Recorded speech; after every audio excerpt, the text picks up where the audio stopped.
నమస్తే. ఎలా ఉన్నారు? బావున్నారా? నేను మీ పద్మజ. వినాయక చవితికి తప్పకుండా వండుకునే కూర పొన్నగంటి కూర. ఒంట్లో వేడిని తగ్గించి, కంటి చూపుని మెరుగుపరిచే ఈ పొన్నగంటి కూరని చాలామంది పెసరపప్పుతో చేస్తారండి. నేను శనగపప్పు కాంబినేషన్‌లో చేస్తున్నాను. ఇక ఈ కూర నేనెలా చేస్తానో మీకు ఈ వీడియోలో చూపిస్తాను. ఒక 4 కట్టల పొన్నగంటి కూర తీసుకొని శుభ్రంగా 4, 5 సార్లు కడిగి పక్కన పెట్టుకున్నాను. అలాగే 2 స్పూన్ల శనగపప్పును కూడా శుభ్రంగా కడిగి వేడి నీళ్లు పోసి ఒక 20 నిమిషాల ముందు నానబెట్టి అలాగే ఉడకపెట్టి పక్కన పెట్టుకున్నానండి. ఈ కూర కోసం మనం చిన్న మసాలాని గ్రైండ్ చేసుకుందాం. దానికోసం నేను ఇక్కడ ఒక 10 ఎల్లుల్లిపాయలు, అలాగే ఒక స్పూన్ జీలకర్ర, కొంచెం ఎండు కొబ్బరి, అలాగే పూల శనగలు అంటారు కదండి, అవి కొన్ని తీసుకున్నాను. కూరకు సరిపడే కారాన్ని కూడా తీసుకొని ఇలా మిక్సీ జార్లో వేసి కోర్స్గా గ్రైండ్ చేసి పెట్టుకున్నాను. స్టవ్ ఆన్ చేసి గిన్నె పెట్టుకొని తాలింపు వేద్దామండి. దానికోసం ముందుగా ఒక 3 స్పూన్ల ఆయిల్ వేసుకుందాము. ఆయిల్ వేడెక్కగానే దాంట్లోకి శనగపప్పు, మినపప్పు, ఆవాలు, జీలకర్ర వేసుకొని అవి ఎర్రగా వేగేదాకా వేపుకుందామండి. అవి కొంచెం ఎర్రగా వేగగానే మనం ఇప్పుడు దాంట్లోకి కట్ చేసి పెట్టుకున్న ఒక పెద్ద సైజు ఉల్లిపాయని వేద్దాము. అలాగే కొంచెం కరివేపాకు, కొన్ని పచ్చిమిర్చి కూడా యాడ్ చేద్దాము.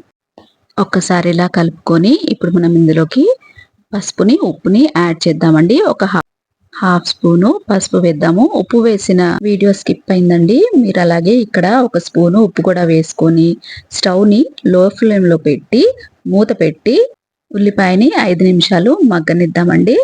చూడండి, నేను శనగపప్పు ఇలా ఉడకబెట్టి పక్కన పెట్టుకున్నాను. ఇప్పుడు చూడండి, 5 నిమిషాల తర్వాత ఉల్లిపాయ ఇలా మగ్గితే సరిపోతుందండి. ఇప్పుడు మనం దీంట్లోకి శుభ్రంగా కడిగి పెట్టుకున్న పొన్నగంటి కూరని యాడ్ చేద్దాం. వర్షాకాలం మాత్రమే దొరికే ఈ పొన్నగంటి కూరలో విటమిన్ ఏ, సి, ఇంకా ప్రోటీన్లు, బీటా కెరటన్, పొటాషియం, ఐరన్, ఇంకా ఫైబర్ ఉండే ఈ పొన్నగంటి కూర సంవత్సరానికి ఒక్కసారైనా వండుకొని తినండి. అలాగే చూడండి, ఇప్పుడు మనం దీన్ని మూత పెట్టేసి ఒక 10 నిమిషాలు మగ్గనిద్దాము. ఆకుకూర తొందరగానే మగ్గిపోతుంది. 10 నిమిషాల తర్వాత చూడండి, ఆకంతా దగ్గరకు వచ్చేసింది కదా. ఇప్పుడు మనం ఇందులోకి ఒకసారి ఇలాగా బాగా కలుపుకున్న తర్వాత మనం ఉడికించి పక్కన పెట్టుకున్న శనగపప్పును కూడా వేసి అన్ని కూడా ఒకసారి కలిపేసుకొని ఒక 3 నిమిషాలు మూత పెట్టి దాన్ని కూడా మగ్గనిద్దాము.